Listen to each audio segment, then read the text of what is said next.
السلام علیکم، welcome to done stories channel. کہانی شروع کرنے سے پہلے ہمارے چینل کو سبسکرائب کریں اور بیل بٹن دبا کر تمام ویڈیو نوٹیفیکیشنز آن کر لیں۔ آئیں سنتے ہیں قدیم زمانہ مصر کے پر اسرار ماحول میں جنم لینے والی ایک سحر انگیز داستان، سنہری تابوت، ایپیسوڈ 1۔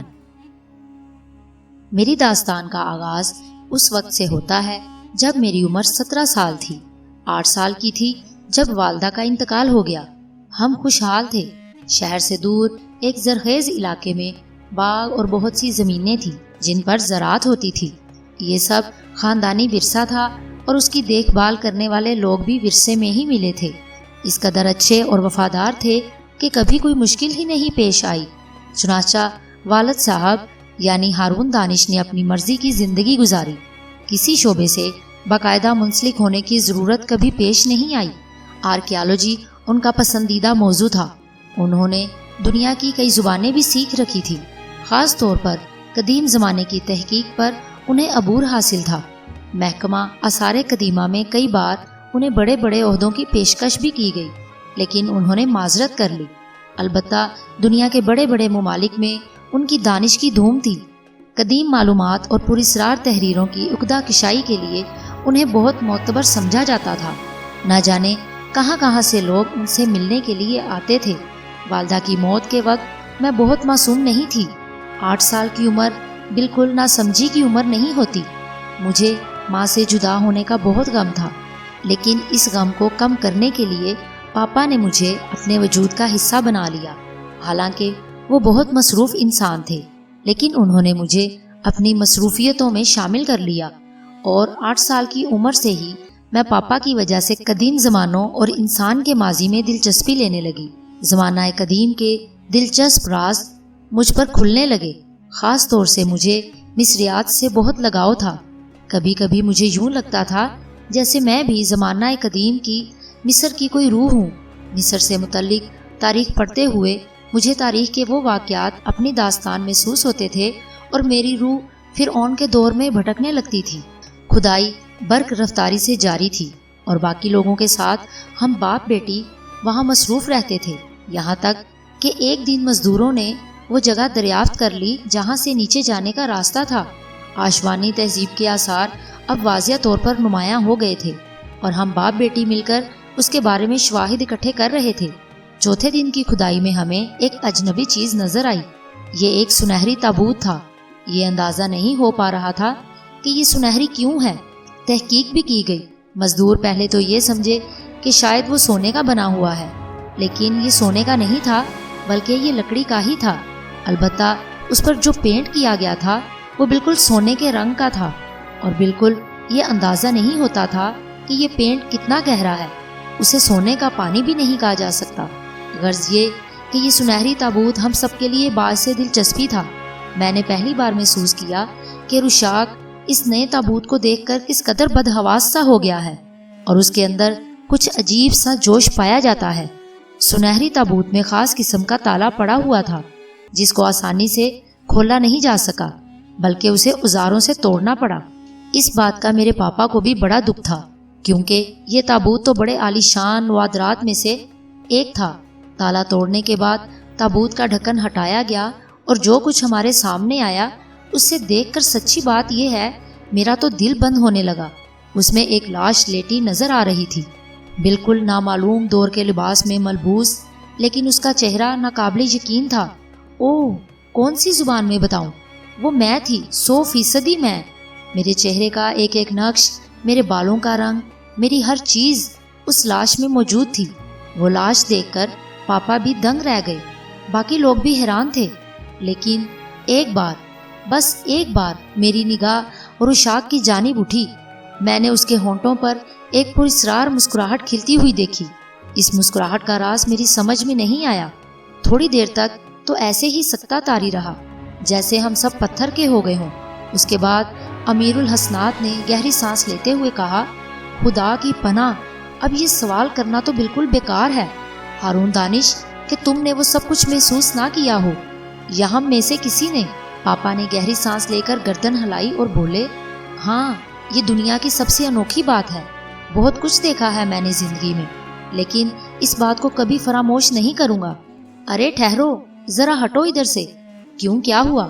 اس کے چہرے پر کوئی ایسا سایہ کرو جس سے یہ الگ ہی نظر آئے۔ میں سمجھا نہیں۔ اس بار مائیکل جون نے کہا۔ پاپا ادھر ادھر دیکھنے لگے، پھر انہوں نے ایک پتھر کی سیل دیکھی جو پتلی تھی اور اس قابل تھی کہ اسے اٹھایا جا سکے۔ انہوں نے مزدوروں کو اشارہ کیا اور مزدوروں نے پتھر کی وہ سیل اٹھا لی۔ پتھر کی سیل سے اس لاش پر سایہ کیا گیا اور پاپا اس کا جائزہ لینے لگے۔ انہوں نے مایوسی سے گردن ہلائی اور پتھر کی سیل وہاں سے ہٹوا دی۔ کیوں، کیا ہوا؟ امیر الحسنات نے سوال کیا۔ ایک خیال میرے ذہن میں آیا تھا۔ اب ان قدیم مقبروں کے بارے میں کچھ نہیں کہا جا سکتا کہ ان میں کون کون سی سائنسی چیزیں استعمال کی گئی ہیں۔ اصل اس دور کی سائنس بہت عجیب تھی۔ میں نے سوچا کہ کہیں ایسا نہ ہو کہ نشا کا عکس اس پر پڑ رہا ہو اور یہ اس شکل کی نظر آ رہی ہو، مگر ایسی کوئی بات نہیں ہے۔ کیا ایسا ممکن تھا مسٹر ہارون دانش؟ ممکن تو نہیں تھا، لیکن بس ایک خیال دل میں آیا تھا اور میں نے اس کی تصدیق کر لی، اور میری تصدیق غلط نکلی۔ کیا خیال ہے؟ اس لاش کو تابوت سے نکالا جائے؟ ضرورت نہیں ہے، البتہ تابوت یہاں سے ہٹا لیا جائے۔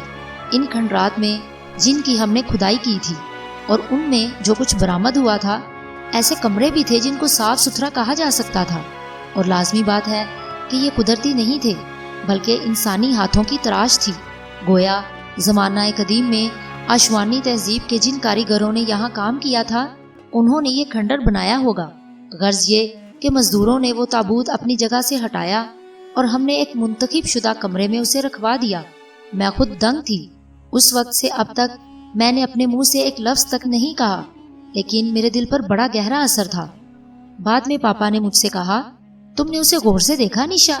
میں نے سنسنی خیز نگاہوں سے پاپا کو دیکھا تو وہ بولے، ایک بات کہوں، جس طرح فرعون مصر کی ممیاں پٹیوں میں لپٹی نظر آتی ہیں اور مسالوں سے لیس یہ پٹیاں ان کے جسموں اور ان کے چہروں کو محفوظ رکھتی ہیں، اس طرح کوئی پٹی اس کے چہرے پر نہیں تھی۔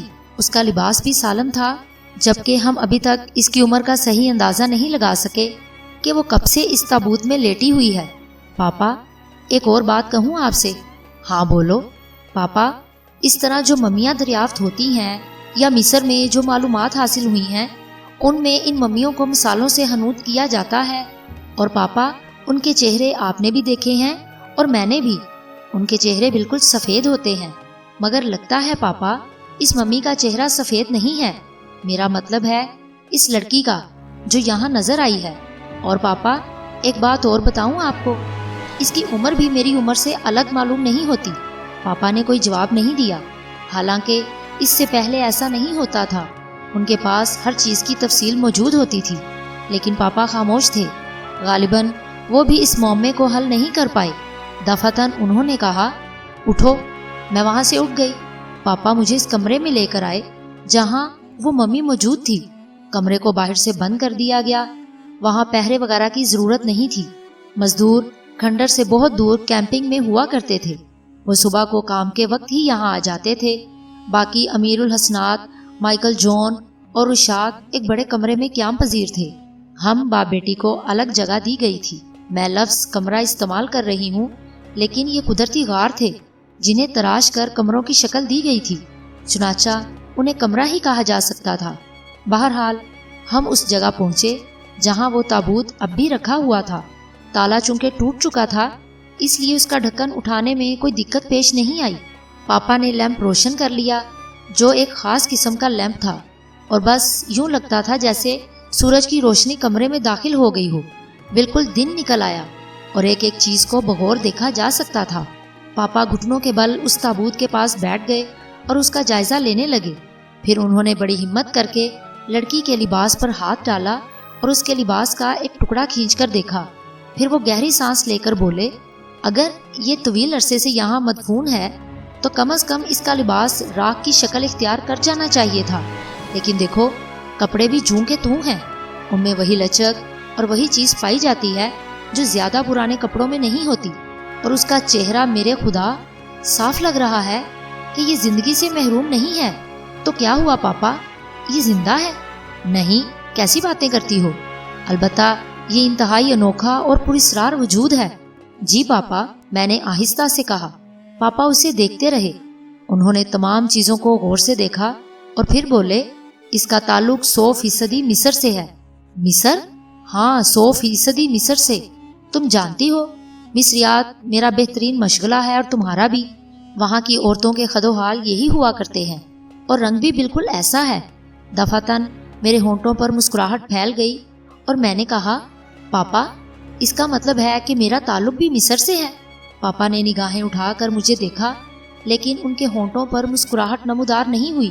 پھر انہوں نے آنکھیں بھینچ کر گردن ہلائی اور بولے، تابوت کا ڈھکن بند کر دو۔ اس انوکھی دریافت نے میرے دماغ کی چولیں ہلا دی ہیں۔ کل دن کی روشنی میں اس غار کا بغور جائزہ لوں گا۔ ہو سکتا ہے ہمیں وہاں کوئی ایسی دستاویز مل جائے یا کوئی ایسی چیز جو اس لڑکی کے دور پر روشنی ڈال سکے۔ پتہ نہیں یہ سب کچھ کیا ہے۔ پاپا یہ الفاظ کہہ کر خاموش ہو گئے تھے۔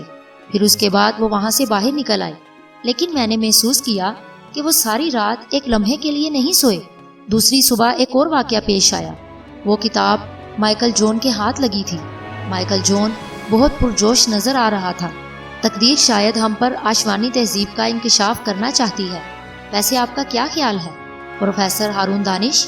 آشوانی تہذیب کے آثار کیا تہذیب مصر سے ملتے ہیں؟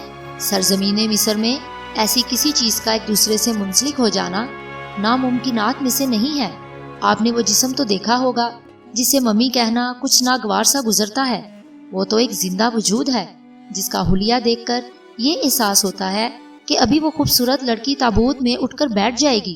اور کیا اس بات پر آپ نے غور نہیں کیا کہ آخر اس کی شکل ہماری بیٹی نشا سے کیوں ملتی جلتی ہے؟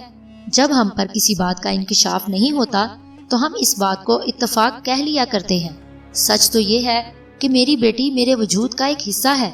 کم از کم اس کی جانب سے کسی وہم کا شکار نہیں ہو سکتا، لیکن یہ اتفاق بہت انوکھا ہے۔ اور پھر تم لوگوں نے دیکھا ہوگا کہ سنہری تابوت میں ملنے والی مخلوق کسی بھی طرح حنوط شدہ ممی محسوس نہیں ہوتی، بلکہ وہ ایک انوکھا وجود ہے۔ میں آپ کو ایک تحفہ پیش کرنا چاہتا ہوں پروفیسر ہارون دانش، یہ لیجئے، یہ صرف آپ ہی کے مطلب کی چیز ہے۔ یہ کہہ کر مائیکل نے ایک بوسیدہ کتاب میرے پاپا کی طرف بڑھا دی۔ پاپا نے حیران نگاہوں سے اس کتاب کی طرف دیکھا اور بولے، اوہو، یہ جس طرح بوسیدہ ہو رہی ہے اس سے اندازہ ہوتا ہے کہ یہ یہیں اس کھدائی میں کہیں ملی ہے۔ یقیناً اس سے تو ہمیں آشوانی تہذیب کے بارے میں بہت کچھ معلوم ہو سکتا ہے، اور پتہ نہیں ہم سب کی خوش قسمتی ہے یا بدبختی کہ جس زبان میں یہ کتاب لکھی گئی ہے وہ ہماری سمجھ سے باہر ہے۔ مجھے ایک بات پر اعتراض ہے پروفیسر ہارون دانش۔ پہلی بار رشاق نے زبان کھولی اور میری نگاہیں اس کی جانب اٹھ گئیں۔ مجھے یوں لگا جیسے اس کتاب کو دیکھتے ہی اس کے چہرے پر کسی بھوکے کتے جیسے تاثرات پیدا ہو گئے ہوں، جو اپنی پسند کی کسی چیز کو دیکھ کر بے صبرا ہو جاتا ہے۔ میرے پاپا نے اسے دیکھا تو وہ بولا، ہم میں سے کم از کم یہ 4 یا 5 افراد برابر کی حیثیت کے مالک ہیں، لیکن مسٹر مائیکل جون نے یہ کتاب نہ تو امیر الحسنات کے ہاتھوں میں دی، نہ ہی مجھے اسے دیکھنے دیا۔ کیا یہ ہماری توہین نہیں ہے؟ ایک منٹ، امیر الحسنات نے فوراً ہاتھ اٹھا کر کہا، پھر بولا، تم لفظ ہماری غلط استعمال کر رہے ہو۔ میں مائیکل جون سے کوئی اختلاف نہیں رکھتا، کیونکہ بہرحال یہاں کی ہر چیز کی حفاظت بہت ضروری ہے۔ یہ کتاب جوں کی توں پروفیسر ہارون دانش کے ہاتھوں میں پہنچنی چاہیے، کیونکہ اس کی تحریر نہ تم پڑھ سکتے ہو نہ میں۔ چنانچہ یہ شعبہ ہارون دانش کا ہے، مجھے اس پر کوئی اعتراض نہیں ہے۔ ہاں، اگر وہ چاہیں تو کسی کو بھی دے سکتے ہیں۔ رشاق خاموش ہو گیا، مگر اس کے چہرے پر ناگواری کے اثرات صاف نمایاں تھے۔ مائیکل جون نے کہا، پروفیسر، ویسے تو آپ جو پسند کریں وہی ہوگا، لیکن میری رائے ہے کہ ہم اس کتاب کی تحریر سے اگر واقف ہو سکیں تو آگے کے لیے بہت سے فیصلے کر سکتے ہیں۔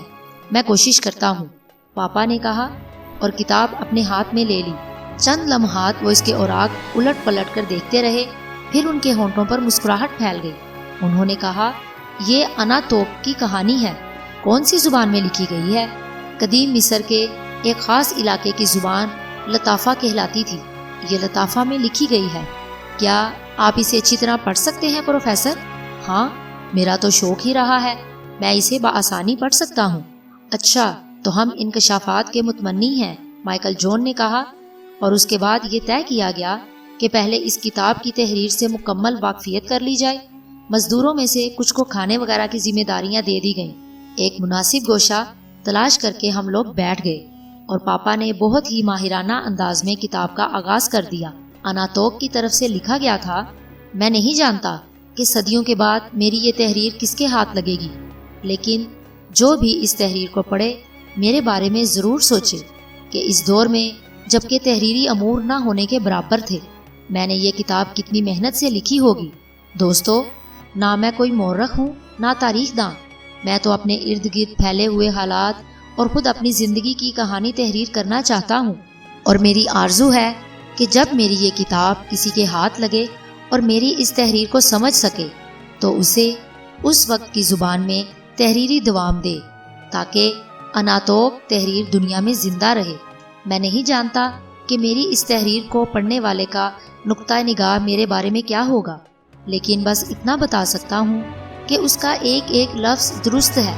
کسی چھوٹے یا بڑے پر رحم نہ کرنے والی موت میرا احاطہ کر چکی ہے۔ کسی بھی وقت میرا بلاوا آ سکتا ہے۔ میں اپنی زندگی کی اس داستان کو تحریر کرنا چاہتا ہوں، اور اس امید کے ساتھ کہ اس تحریر کو دیکھنے والے خوش ہوں گے یا منہ سکوڑ لیں گے۔ میں اپنے بارے میں یہ بتاؤں کہ میرا نام اناتوک ہے۔ میں ایک غریب گھرانے میں عین اس وقت پیدا ہوا جس روز اس وقت کا ولی عہد مصر نابلوس اس دنیا میں آیا تھا۔ میری ماں اکثر بڑے غرور کے ساتھ اس بات کا تذکرہ کیا کرتی تھی کہ نابلوس کی پیدائش والے دن جتنے بھی بچے مصر میں پیدا ہوئے تھے ان سب کے والدین کو فرعون مصر کی جانب سے سونے کے سکے دیے گئے۔ میری ماں کا کہنا تھا کہ میں گھر کے لیے خوش بختی کا پیغام لے کر آیا تھا۔ ماں تو پہلے ہی محبت اور شفقت کا مرکز ہوتی ہے۔ خیر، یہ ساری باتیں اپنی جگہ۔ میری زندگی عام انسانوں کی طرح گزرنے لگی۔ خوشی اور غم زندگی کا بہت بڑا حصہ ہوتے ہیں، اور میں نے اپنے تجربے کے مطابق جو تشخیص کی ہے کہ کوئی چیز کسی کا مقدر نہیں ہوتی۔ مجھے خوش نصیب کہنے والی ماں اس وقت مر گئی جب میری عمر بہت چھوٹی تھی، شاید 8 یا 9 برس۔ میں اپنے والدین کے ساتھ عبادت گاہوں میں جایا کرتا تھا اور وہاں کے ایک کاتب سے درخت کی چھالوں اور کیلوں کے پتوں پر کتابت کرنے کا فن سیکھا کرتا تھا۔ ماں کی موت کے وقت میں یہ فن سیکھنے کے ابتدائی مراحل سے گزر رہا تھا۔ ماں کی موت سے مجھے موت سے آگاہی ہوئی، لیکن اس وقت بھی میں یہ صحیح فیصلہ نہیں کر پایا کہ مرنے کے بعد لوگ بولتے کیوں نہیں۔ میری بڑی بہن جو عمر میں مجھ سے 3 سال بڑی تھی وہ بھی یہ بات نہیں بتا سکی۔ پھر جب میں 11 سال کا ہوا تو اس کی شادی کر دی گئی۔ وہ جب بھی مجھ سے ملنے آتی میں اسے بتایا کرتا کہ تحریر کا کام بہت ہی جان لیوا ہے۔ دوسروں کی تحریروں کو نقل کرنے کی بجائے میرا دل چاہتا ہے کہ میں خود اپنے دماغ سے کچھ سوچ کر لکھوں۔ وہ مجھے مشورے دیتی کہ اگر صحیح طور پر حروف بنانا آ گئے ہیں تو تمہارے لیے خود سوچ کر لکھنا مشکل نہیں ہوگا۔ بہن کے یہ کہنے پر میں نے مصر کی سب سے طویل تاریخ یعنی دریائے نیل کی خوبیوں پر ایک چھوٹی سی کہانی لکھی، جس میں بتایا گیا تھا کہ یہ دریا جو حقیقت میں ایک دیوتا ہے، ہم مصر میں رہنے والوں پر کتنا مہربان ہے۔ ہاں، اس پر جو سال کے سال نوجوان لڑکیوں کی قربانی دی جاتی تھی وہ بہت دکھ بھرا کھیل ہوتا تھا، لیکن کہانوں کا کیا کہنا تھا کہ دریائے نیل لڑکیوں کو اپنی ملکہ بناتا ہے، اور جب 1 سال گزر جاتا ہے تو رات کے بھولے بھٹکے مسافروں کے لیے انہیں آسمان پر پہنچا دیتا ہے، جہاں وہ ستاروں کی شکل میں ہمیشہ چمکتی رہتی ہیں۔ مجھے یہ سب بہت اچھا لگا اور میں نے اپنی داستان تخلیق کی۔ مصریوں کے عقیدے کے مطابق جو لڑکی دریائے نیل کو بھیٹ کی جاتی تھی وہ دیوتا کی ملکہ بن جاتی تھی۔ میں نے کبھی اس عقیدے سے اختلاف نہیں کیا کہ یہ سب غلط ہے، البتہ یہ سوچ سوچ کر پریشان ہوتا رہا کہ اس حساب سے تو دیوتا کی ہزاروں لاکھوں ملکائیں بن چکی ہوں گی، وہ انہیں رکھتا کہاں ہوگا، ان کے کھانے پینے کا انتظام کہاں سے کرتا ہوگا، اور اتنی بہت سی ملکائیں اگر آپس میں لڑتی ہوں گی تو دیوتا کا اپنا کیا حال ہوتا ہوگا۔ یہ ساری باتیں سوچ کر مجھے بھی ہنسی آتی۔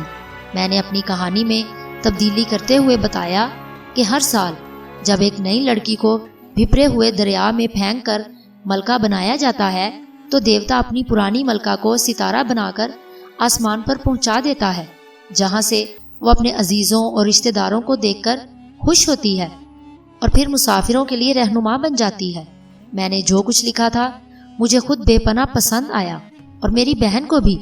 اس نے مجھ سے کہا کہ میں یہ کہانی عبادت گاہ کے سب سے بڑے پجاری کو سناؤں۔ پجاری نے یہ میری کہانی سنی اور دنگ رہ گیا۔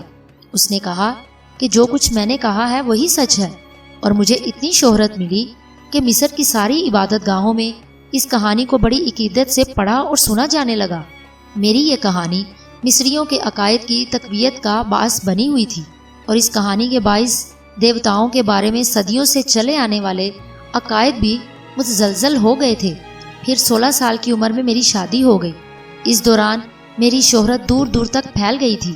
بڑے پجاری اور دوسرے لوگ مجھے بڑی اہمیت دیتے تھے، لیکن یہ بھی تقدیر کی بات ہوتی ہے کہ میری بیوی، جو عمر میں مجھ سے تقریباً 5 سال بڑی تھی، میری ہر بات سے نفرت کرتی تھی۔ شادی کے بعد وہ 1.5 سال تک میرے ساتھ رہی اور میں ایک ننھی منی چاند جیسی بچی کا باپ بن گیا، لیکن بچی 6 ماہ کی بھی نہیں ہوئی کہ میری بیوی مجھے اور اپنی بچی کو چھوڑ کر اپنے ایک عاشق کے ساتھ شمالی ریگستانی علاقے میں بھاگ گئی، اور ننھی سی بچی اپنی ماں کے بغیر 15-20 دن سے زیادہ زندہ نہیں رہ سکی۔ بچی کی موت نے مجھے بالکل حواس باختہ کر دیا، اور میں نے ایک ایسی کہانی لکھی جس میں دیوی دیوتاؤں کو نظر انداز کر کے عام انسانوں کے کرداروں کو پیش کیا گیا۔ میری اس کہانی کی بھی کافی پذیرائی ہوئی۔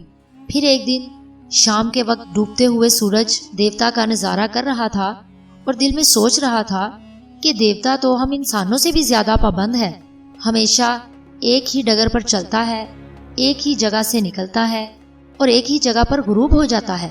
کبھی ایسا نہیں ہوا کہ اس نے اپنا راستہ بدلا ہو، طلوع و غروب میں کوئی فرق پیدا کیا ہو۔ اس کے مقابلے میں ہم انسان کہیں زیادہ آزاد ہیں، جہاں چاہیں جدھر چاہیں جب چاہیں آ جا سکتے ہیں، جتنا عرصہ چاہیں ایک ہی جگہ ٹھہر سکتے ہیں۔ اسی روز مجھے ولی عہد مصر کا پیغام موصول ہوا۔ جیسا کہ میں نے بتایا ہے کہ میری شخصیت اب مصر میں ایک الگ ہی حیثیت اختیار کر چکی تھی، اور بہت سے لوگ میری طرف متوجہ ہو گئے تھے، لیکن ولی عہد مصر کا یہ پیغام میرے لیے بڑی حیثیت کا حامل تھا۔ اس نے کہا تھا کہ میں دارالخلافہ میں منتقل ہو کر اس کے مشیروں اور مصاحبوں میں شامل ہو جاؤں۔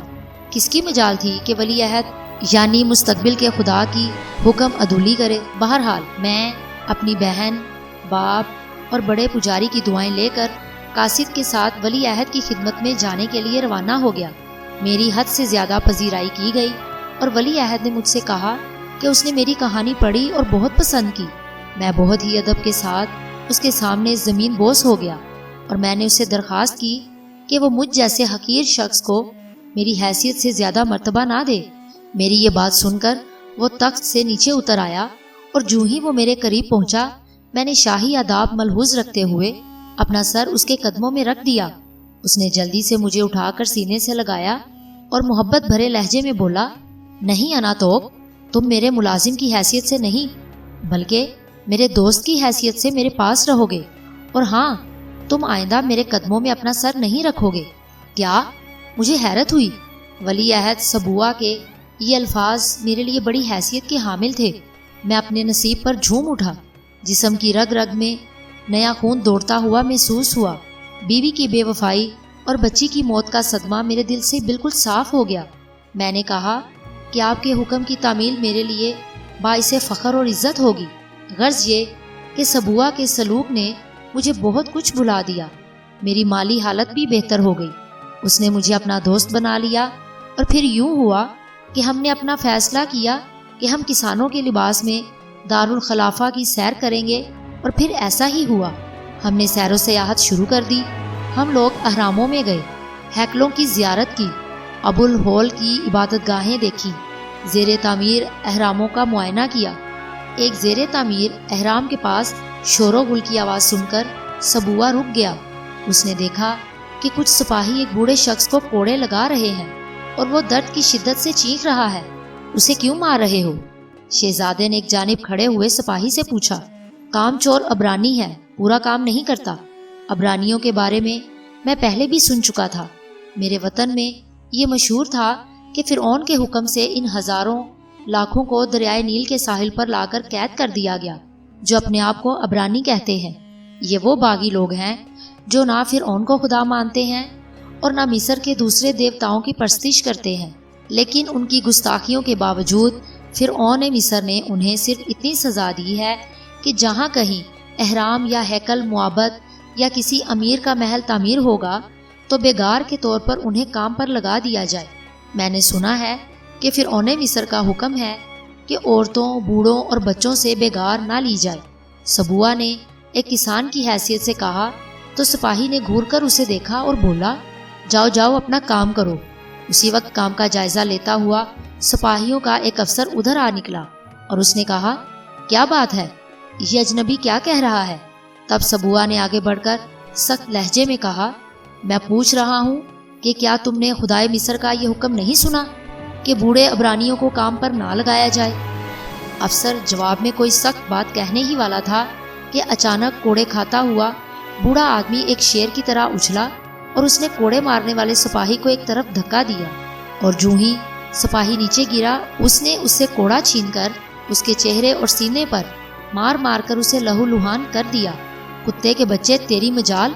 ہمارے پاس کھڑے ہوئے افسر نے تلوار نکالی اور بوڑھے کی طرف لپکا اور اس نے پوری قوت سے تلوار بوڑھے کے سینے میں اتار دی۔ تلوار آر پار ہو گئی اور بوڑھے کے حلق سے چیخ بلند ہوئی۔ چیخ کے ساتھ ہی اس کے منہ سے خون کا فوارہ جاری ہو گیا اور چند ہی لمحوں کے بعد ہمارے سامنے بوڑھے عبرانی کے کھلے ہوئے منہ اور پھٹی پھٹی آنکھوں والی لاش پڑی تھی۔ تھوڑی دیر کے لیے ہر طرف سناٹا چھا گیا۔ سچ تو یہ ہے کہ میں خود بھی اس منظر اور اس خون خوار افسر کے غصے سے لرز اٹھا۔ شہزادہ سبوہ کے چہرے سے شدید ناگواری کا احساس جاری ہو رہا تھا۔ غالباً وہ یہ سوچ رہا تھا کہ افسر کو اس کے جرم کی سزا خود دے یا پھر انہیں مصر تک یہ سارا واقعہ پہنچا دے۔ اسی وقت سناٹے کو چیرتی ہوئی نسوانی آہو بکا کی ایک آواز آئی۔ ہم سب نے گھور کر دیکھا تو ایک انتہائی حسین اور جمیل لڑکی روتی اور بین کرتی ہوئی آئی اور ہائے بابا کہتی ہوئی لاش سے چمٹ گئی، لیکن پھر نہ جانے کیا ہوا وہ اٹھ کھڑی ہوئی۔ اس وقت اس کا حسن و جلال مصر کی سب سے بڑی دیوی کے حسن و جمال کو شرما رہا تھا۔ بزدلو کتو! اس نے مجمع سے مخاطب ہو کر کہا، ایک بوڑھے اور بے بس انسان کو قتل ہوتے دیکھتے رہے اور تم میں سے کسی کو اتنی جرت نہ ہوئی کہ تلوار چھین کر ظالم کے ہاتھوں کو کاٹ کر پھینک دیتے؟ لڑکی! افسر گرجا، اپنے ناسمجھ باپ کا حشر دیکھ چکی ہے، اب بھی میری بات مان لے ورنہ تیری لاش بھی اسی طرح بے گور و کفن پڑی ہوئی ہوگی۔ لڑکی نے ایک نگاہ بھر کر بوڑھے باپ کی لاش کو دیکھا، پھر افسر کی طرف منہ کر کے تھوکتی ہوئی بولی، میں تھوکتی ہوں تجھ پر اور تیرے جہنمی چہرے پر۔ افسر کا ہاتھ بے ساختہ تلوار کی طرف گیا تو اسی وقت سبوہ چلا اٹھا، ٹھہرو! اس کی آواز میں اتنا روب اور دبدبا تھا کہ افسر سر سے پاؤں تک لرز گیا، مگر پھر فوراً ہی اپنے اوپر قابو پا کر وہ آگے بڑھا۔ تو کون ہے کتے کے بچے؟ اس نے شہزادے کے چہرے پر الٹا ہاتھ رسید کرتے ہوئے کہا، اور اسی وقت اچانک ایک طوفان آ گیا۔ نہ جانے کہاں کہاں سے شہزادے کے محافظ امڑ پڑے۔ انہوں نے افسر کو زمین پر گرا کر اس کی تلوار چھین لی اور مشقیں کس کر شہزادے کے قدموں میں ڈال دیا۔ شہزادے نے اپنے جسم سے کسانوں والا لبادہ اتار دیا اور سینہ تان کر کھڑا ہو گیا۔ ایک جانب سے کسی کی تھر تھراتی آواز ابھری، ولی عہد مصر! اور پھر دیکھتے ہی دیکھتے سارا مجمع علاوہ عبرانیوں کے شہزادے کے سامنے سجدے میں گر گیا۔ لڑکی نے شہزادے کے چہرے پر نگاہیں گاڑ کر دیکھا۔ ولی عہد، یہ شخص جو تمہارے سامنے زمین پر پڑا ہوا ہے میرے بوڑھے باپ کا قاتل ہے، اور اس نے صرف اس جرم میں اسے قتل کیا ہے کہ میرے باپ نے مجھے اس کے حرم میں دینے سے انکار کر دیا۔ پہلے تو اس نے فرعون کے حکم عدولی کرتے ہوئے میرے بوڑھے اور کمزور باپ کو بیگار پر لگایا، پھر اپنے سپاہیوں کو حکم دیا کہ اس کا کوئی قصور ہو یا نہ ہو اس کے جسم پر خوب کوڑے لگائے جائیں۔ میرا باپ سارے مظالم برداشت کرتا رہا، لیکن آج جب میں 5 میل کی دوری سے اس کے لیے کھانا لے کر آئی تو مجھے راستے ہی میں اطلاع ملی کہ میرے باپ کو انتقام کا آخری نشانہ بنایا جا چکا ہے، اور اب اگر میں نے اس کی بات نہیں مانی تو تھوڑے دنوں کے بعد یہی حشر میرا بھی ہوگا۔ میں نے تمہیں صحیح بات بتا دی ہے، اب تمہیں انصاف کرنے یا نہ کرنے کا پورا اختیار ہے۔ تمہارے ساتھ پورا انصاف کیا جائے گا۔ لڑکی، دیوتاؤں کی قسم کھا کر بتاؤ کہ تم نے جو کچھ بیان دیا ہے وہ بالکل درست ہے؟ میں تمہارے دیوتاؤں کی قسم نہیں کھا سکتی، کیوں؟ ہمارے عقیدے کے مطابق تمہارے دیوتا جھوٹے ہیں، وہ اس قابل نہیں کہ ان کی پرستش کی جائے۔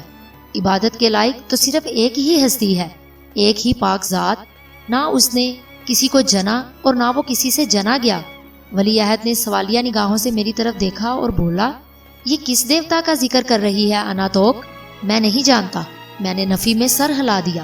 تم کس کی عبادت کرتی ہو خاتون؟ ہم سب عبرانی ایک اللہ کی عبادت کرتے ہیں کہ لائق عبادت وہی ہے، اللہ۔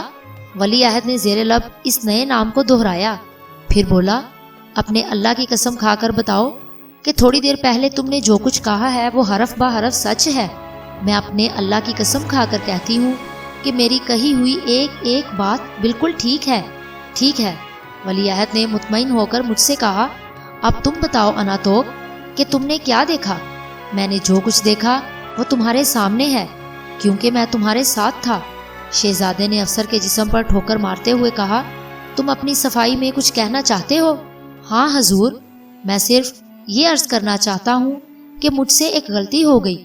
مجھے معلوم نہیں تھا کہ کسان کے لباس میں جناب والا ہے۔ یہ گستاخی یقیناً ایسی ہے کہ میری گردن اڑا دی جائے، لیکن میں آپ سے رحم کی درخواست کرتا ہوں۔ اگر مجھے پہلے علم ہوتا تو جناب کے چہرے مبارک پر تھپڑ مارنے کی بجائے میں اپنا ہاتھ کاٹ دینا زیادہ پسند کرتا۔ بوڑھے کے قتل کے بارے میں کیا کہتے ہو؟ وہ عبرانی تھا حضور، ایک خدا کو ماننے والا، خدائے مصر اور دیوتاؤں کا منکر۔ ان لوگوں کا خون ہم سب پر حلال ہے میرے آقا۔ کیا اس سلسلے میں خدائے مصر کا کوئی فرمان جاری ہوا ہے؟ نہیں حضور، فرمان تو جاری نہیں ہوا، البتہ خدائے مصر نے آج تک کسی عبرانی کو قتل کر دینے پر کسی مصری باشندے کو کوئی سزا نہیں دی۔ خدائے مصر کی خاموشی، درگزر اور چشم پوشی سے اس بات کی تائید ہوتی ہے کہ انہوں نے ان عبرانیوں کا خون ہم پر حلال کر دیا ہے۔ تمہیں ارتکاب قتل کا اقرار ہے؟ جی ہاں حضور، میں اقرار کرتا ہوں کہ عبرانی بوڑھے کو قتل کر کے میں نے ثواب کا کام سر انجام دیا۔ محافظ، شہزادے نے گرجدار آواز میں کہا، اس کتے کی گردن اڑا دی جائے۔ رحم شہزادہ، رحم، افسر چلایا، لیکن اس کی آواز فضا میں تحلیل ہو گئی۔ ایک محافظ نے آگے بڑھ کر ایک ہی جھٹکے سے اس افسر کا سر کاٹ دیا۔ ہمارا خیال ہے ابھی انصاف کے تقاضے پورے نہیں ہوئے۔ اس شریف اور خوبصورت خاتون کو اپنے باپ کی تجہیز و تکفین کے لیے 100 سونے کے سکے پیش کیے جائیں اور عزت کے ساتھ اسے اور اس کے باپ کی لاش کو اس کے گھر پہنچا دیا جائے۔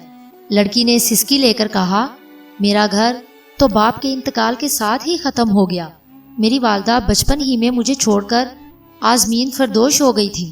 میں غیر شادی شدہ اور بالکل تنہا ہوں۔ اپنے سپاہیوں سے کہیے کہ وہ مجھے اور میرے والد مرحوم کو میرے چچا کے ہاں پہنچا دیں۔ اس خاتون کے کہنے کے مطابق عمل کیا جائے، ولی عہد نے حکم دیا۔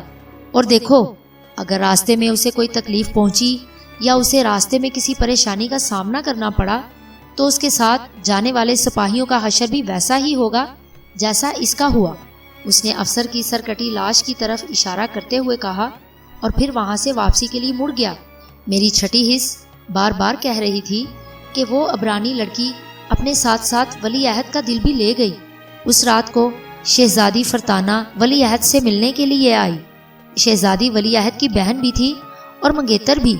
پچھلی کئی نسلوں سے مصر کے فرعون نے سگے بہن بھائیوں کی شادی کو رواج دیا تھا۔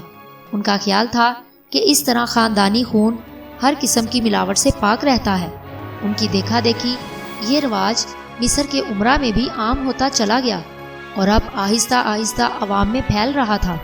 شہزادہ فرتانہ نے پہلے تو میری موجودگی پر اعتراض کیا، لیکن جب میں باہر جانے کے لیے اٹھا تو شہزادہ سبوہ نے ہاتھ پکڑ کر مجھے بٹھا لیا اور فرتانہ سے کہا کہ وہ جو کچھ کہنا چاہتی ہے پورے اعتماد و اعتبار کے ساتھ کہہ سکتی ہے۔ اناتوک یہیں رہیں گے۔ شہزادی نے مجھے گھور کر دیکھا۔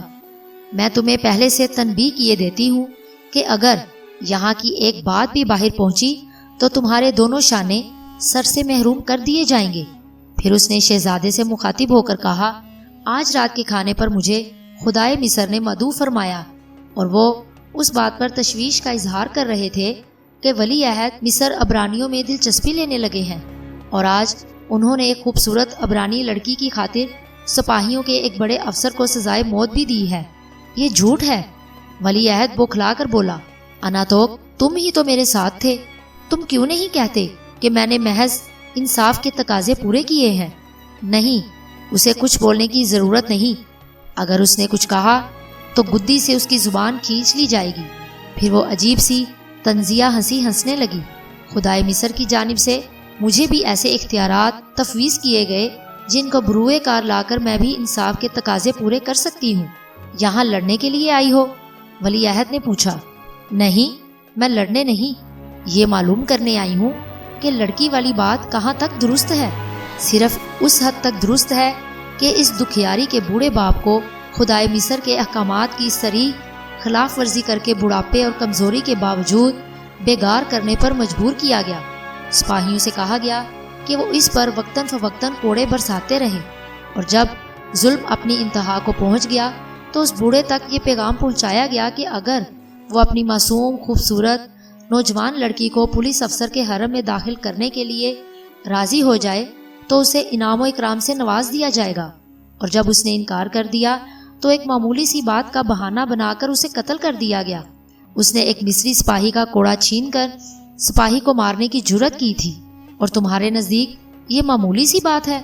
وہ بولی، تمہاری حمیت کو کیا ہو گیا ہے سبوا؟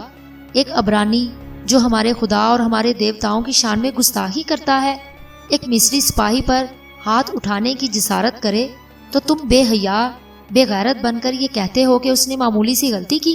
اگر ان گستاخ ہاتھوں کو ابتدا ہی میں نہیں کاٹا گیا تو میری دور رس نگاہیں انہیں تخت و تاج کی طرف بڑھتے ہوئے دیکھ رہی ہیں۔ میں نہیں سمجھتی کہ تم جیسا ذہین اور سمجھدار شخص عبرانیوں کے خبیث اور ناپاک عزائم سے ناواقف ہوگا، اس لیے جیسا کہ تم کہتے ہو اس سارے فتنہ اور فساد میں کسی لڑکی کا ہاتھ نہیں ہے، تو مجھے تمہاری حالت پر ترس آ رہا ہے۔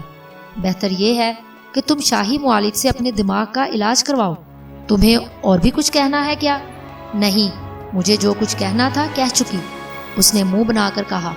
میں یہ تو برداشت کر سکتی ہوں کہ میرا ہونے والا شوہر کسی لڑکی کے چکر میں آ کر غلطی کر بیٹھے، لیکن یہ ہرگز برداشت نہیں کر سکتی کہ جان بوجھ کر اس سے ایسا کوئی کام سرزد ہو جس سے خدائے مصر اور ان کی کئی عظیم قوم کی اہانت کا کوئی پہلو نکلتا ہو۔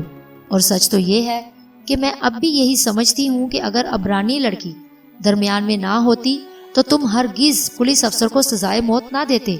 مجھے ایک بات بتا سکو گی؟ پوچھو۔ آخر عبرانیوں نے ایسا کون سا قصور کیا ہے جس کی پاداش میں خدائے مصر نے انہیں مقید کر رکھا ہے؟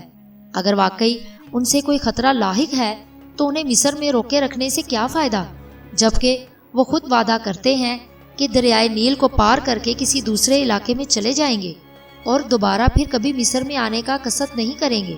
تمہاری بات کا جواب بعد میں دوں گی، پہلے تم میرے اس سوال کا جواب دو کہ پھر اونے مصر اپنے باپ کو تم خدا سمجھتے ہو یا نہیں؟ ہاں، شاید میں انہیں خدا سمجھنے پر مجبور ہوں۔ شاید مجبور؟ بڑے اچھے الفاظ استعمال کر رہے ہو خدائے مصر کے لیے، اس نے تلخ لہجے میں کہا۔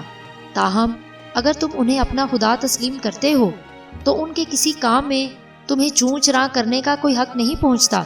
وہ جو کچھ بھی کریں گے اس میں کوئی نہ کوئی بہتری ضرور ہوگی، لیکن جس طرح انہوں نے عبرانیوں کو مقید کر کے ان کا جینا دوبھر کر رکھا ہے اس میں مجھے کوئی بہتری نظر نہیں آتی۔ میں تو یہ سمجھتا ہوں کہ ان کی ساری خدائی کنجوس، مکھی چوس، نابوس اور شاہی جادوگروں کا اور کاہنوں کے بل بوتے پر قائم ہے۔ توبہ کرو سبوا، مجھے ڈر لگ رہا ہے کہیں یہ شیطانی خیالات تمہارے ایمان اور عقائد کو متزلزل نہ کر دیں۔ تمہیں یقین ہے کہ فرعون مصر تمہارا باپ حقیقت میں خدا ہے؟ شہزادے نے پوچھا۔ ہاں، مجھے اس بات پر اتنا ہی یقین ہے جتنا اپنے وجود پر، بلکہ اس سے بھی زیادہ۔ پھر تو تم یہ بھی مانتی ہوگی کہ خدا ہونے کی حیثیت سے فرعون مصر کے لیے کوئی بھی کام ایسا نہیں جو وہ انجام نہیں دے سکے۔ یہ عقیدہ میرے ایمان کا جزو ہے۔ وہ دن یاد کرو جب عبرانیوں کے پیغمبر دربار میں داخل ہوئے تھے اور انہوں نے فرعون مصر کو اپنا دین قبول کرنے کا مشورہ دیا تھا، اور فرعون مصر کے اشارے پر دربار کے جادوگروں نے جادو کے زور سے سانپوں کو بلا کر انہیں ڈسنے کے لیے چھوڑ دیا تھا، اور تب انہوں نے بڑے اطمینان کے ساتھ اپنا عصا فرش پر ڈال دیا جو دیکھتے ہی دیکھتے ایک بڑا اژدہا بن گیا اور سارے سانپوں کو